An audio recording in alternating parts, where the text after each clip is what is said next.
Em 1996, um jovem engenheiro se levantou diante de um grupo de funcionários em Wuhu, uma cidade industrial esquecida na província de Anhui, no coração da China, e fez uma promessa que definiria seu legado ou destruiria sua carreira para sempre. "Se eu falhar", disse ele, "vou me jogar no rio Yangtze." Seu nome era Yin Tongyue. Ele tinha 34 anos. Acabara de abandonar um dos cargos mais cobiçados da indústria manufatureira chinesa.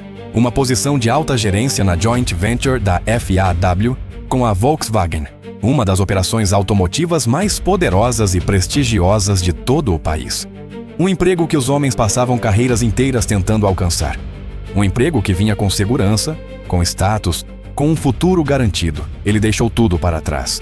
Não por uma oferta melhor, não por um salário mais alto, não por uma empresa que já existia. Ele deixou tudo para assumir uma fábrica de tijolos, abandonada nas margens de Wuhu, com uma equipe de apenas 9 pessoas, um terreno coberto de entulho e uma visão que todos ao seu redor consideravam pura loucura.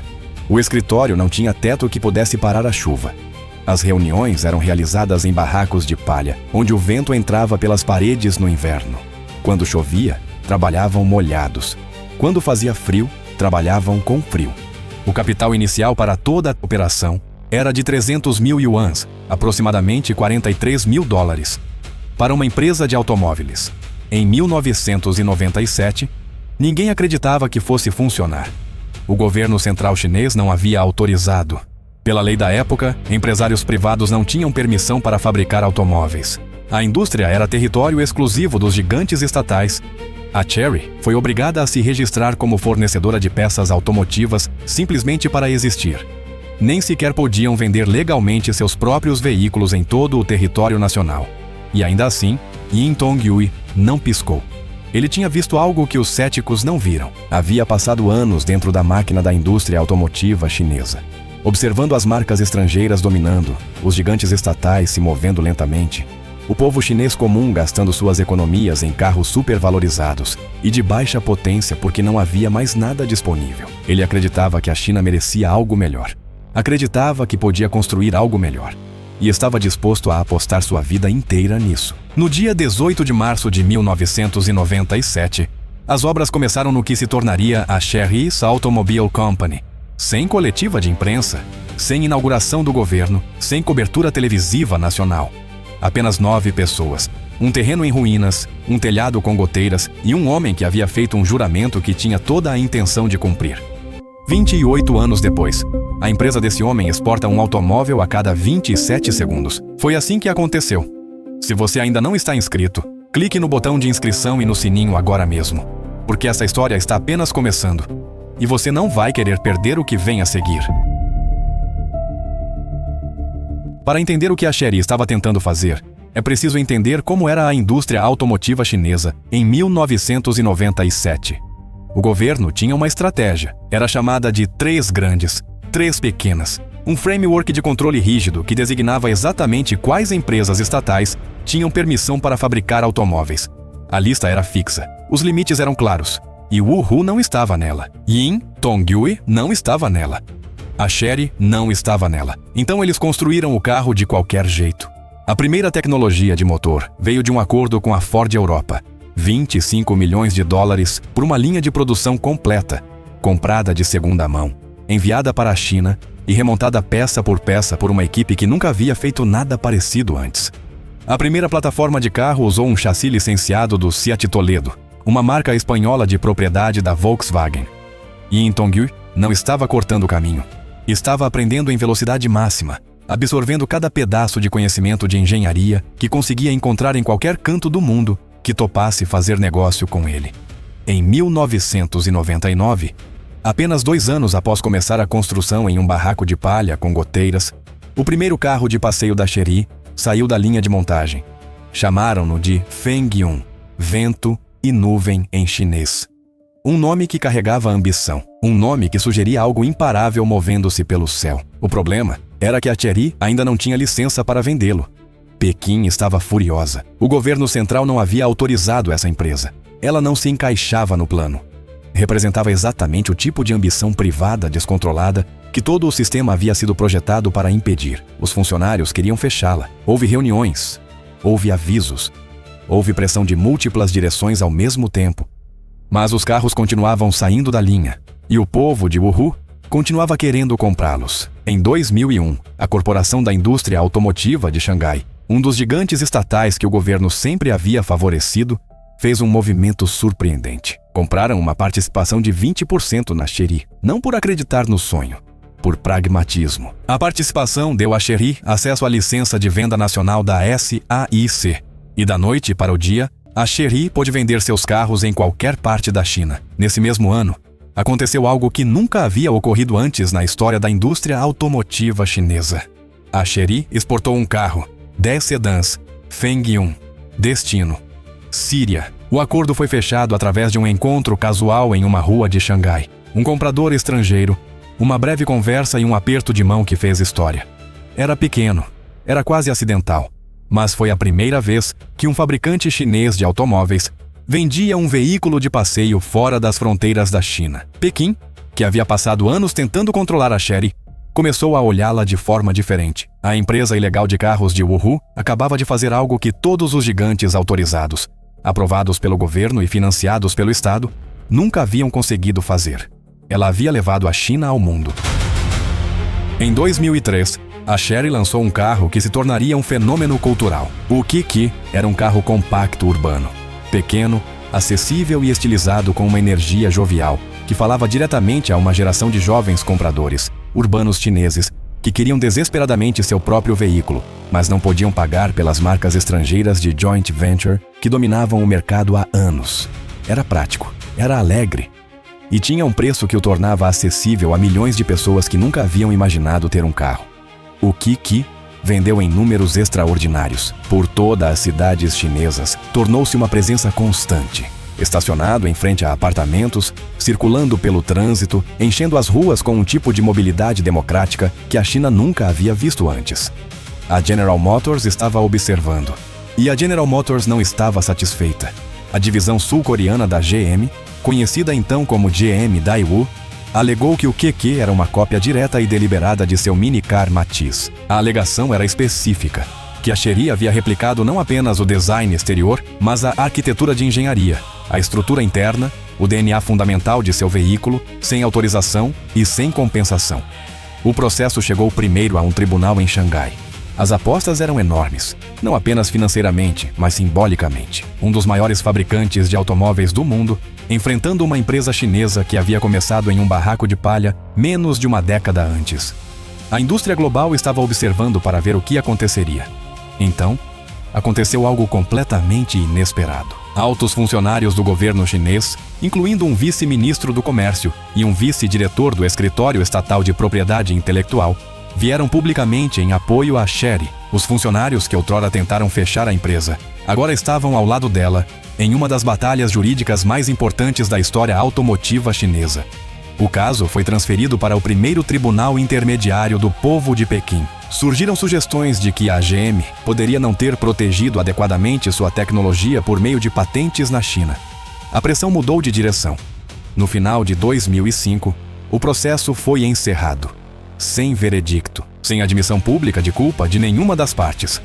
Ambas as empresas seguiram em frente.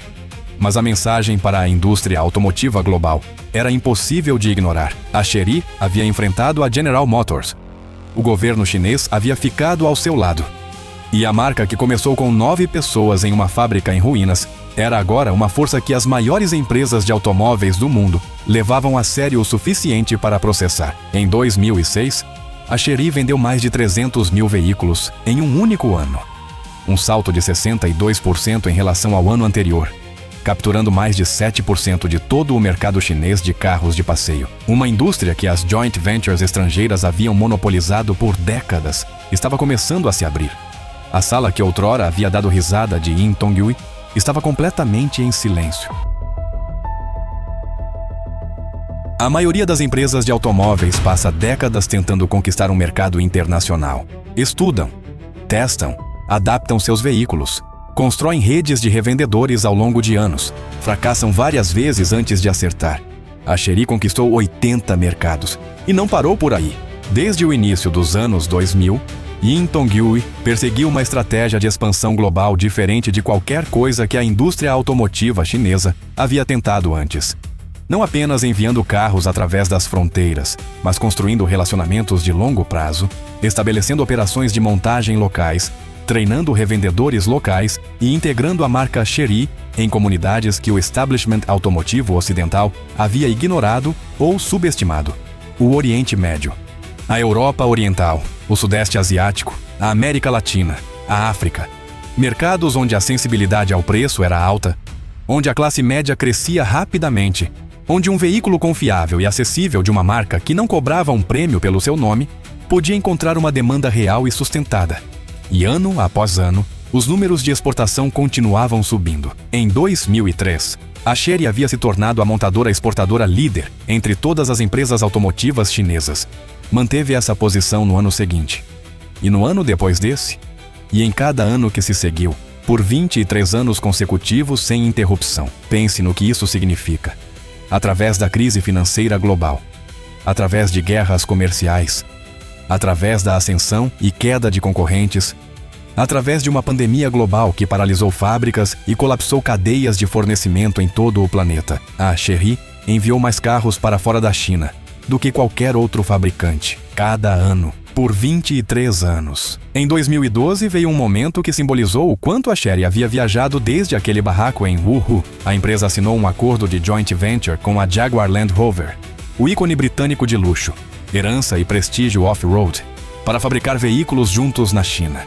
Uma empresa que outrora foi descartada como uma operação ilegal de uma província esquecida, agora estava sentada à mesma mesa que uma das marcas automotivas mais ilustres do mundo. Em 2024, a Chery exportou 1.144.000 veículos, um aumento de 21,4% em relação ao ano anterior. E em 2025, o número subiu novamente. 1.344.000 veículos enviados para o exterior, um carro saindo da China a cada 27 segundos, 24 horas por dia, 7 dias por semana, cada dia do ano. Nenhum outro fabricante chinês chegou perto. Aqui está algo que a maioria das pessoas fora da China não sabe sobre a Chery. Ela não é uma marca, é um império.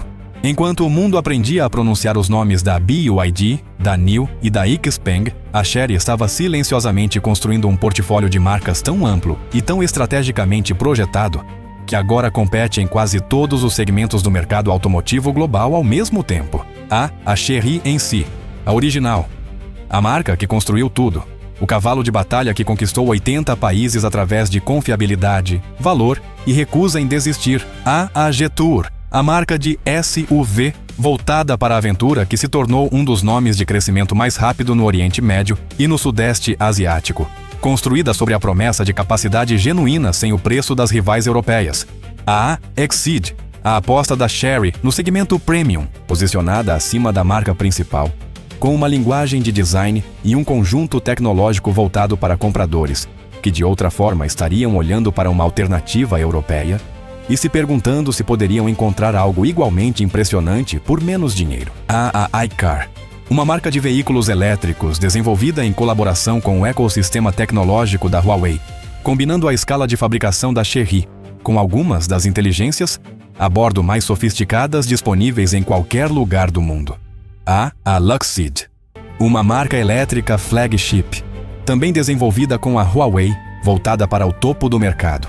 Veículos precificados e posicionados para competir diretamente com o melhor que a Alemanha produz. E então, há a Omoda e a Jaeku, os nomes mais novos do portfólio, projetados do zero para o mercado internacional.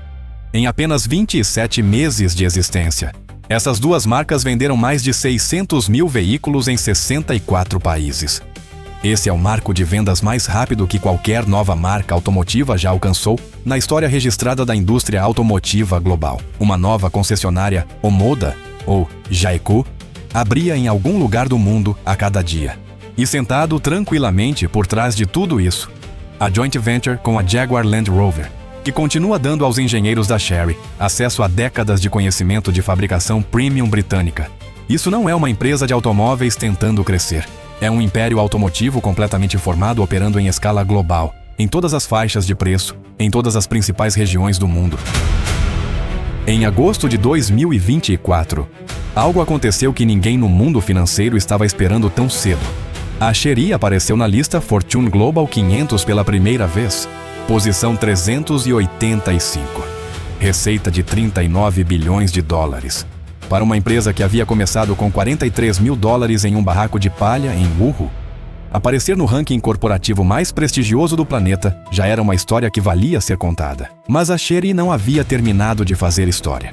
12 meses depois, em julho de 2025, a lista Fortune Global 500 foi atualizada novamente. A Chery havia saltado para na posição 233, 152 lugares, em um único ano. A ascensão mais rápida de qualquer fabricante de automóveis em toda a história do ranking Fortune Global 500. Não apenas o fabricante chinês mais rápido, não apenas a empresa asiática mais rápida. O mais rápido de qualquer empresa de automóveis, de qualquer país, em qualquer era, desde que a lista começou. Apenas na primeira metade de 2025, a Chery vendeu 1.260.000 veículos em todo o mundo, um aumento de 14,5% em relação ao ano anterior. Suas exportações nesse mesmo período de 6 meses representaram aproximadamente 20% do volume total de exportação de veículos da China. 1 em cada 5 carros que a China enviou para o resto do mundo nesse período carregava o emblema da Chery. A receita atingiu o equivalente a quase 60 bilhões de dólares no ano fiscal mais recente. O grupo emprega 48 mil pessoas, opera mais de 300 instalações de pesquisa avançada, colabora com mais de 60 universidades e instituições acadêmicas em todo o mundo. O homem que fez seu juramento às margens do rio Yangtze construiu uma empresa que hoje gera quase 60 bilhões de dólares por ano. Ele não se jogou. Então, por que nem todo mundo conhece o nome Chery? É uma pergunta justa. E a resposta diz tanto sobre o mundo quanto sobre a marca. A BYD domina as manchetes porque a BYD fabrica veículos elétricos. E os veículos elétricos são a história que a mídia global não consegue parar de contar. Cada novo modelo, cada recorde de vendas, cada abertura de fábrica recebe cobertura. A BYD é visível porque o mundo decidiu que o elétrico é a história do nosso tempo. E a BYD se encaixa perfeitamente nessa narrativa. A Geely recebe atenção porque a Geely comprou a Volvo, porque a Geely comprou a Lotus, porque a Geely colocou dinheiro chinês por trás de lendas europeias que as audiências ocidentais já amavam. E isso criou uma história fácil de contar e impossível de ignorar. A Chery construiu algo diferente, algo mais silencioso. E a longo prazo, algo que pode se revelar mais duradouro do que qualquer uma delas. Por 23 anos, enquanto a indústria automotiva global se sacudia com crises do petróleo e colapsos financeiros e revoluções tecnológicas e guerras comerciais e uma pandemia que parou o mundo, a Chery apareceu, todo ano, no topo dos rankings de exportação da China, enviando mais carros para mais países do que qualquer outro fabricante chinês, sem interrupção, sem drama, sem precisar da atenção do mundo para continuar avançando. Está presente em 80 países. Atendeu mais de 17 milhões de clientes em todo o mundo. Envia um veículo a cada 27 segundos. Suas marcas mais novas estão crescendo mais rápido do que qualquer nome automotivo na história registrada. Sua ascensão na Fortune 500 é a mais dramática na história dessa lista.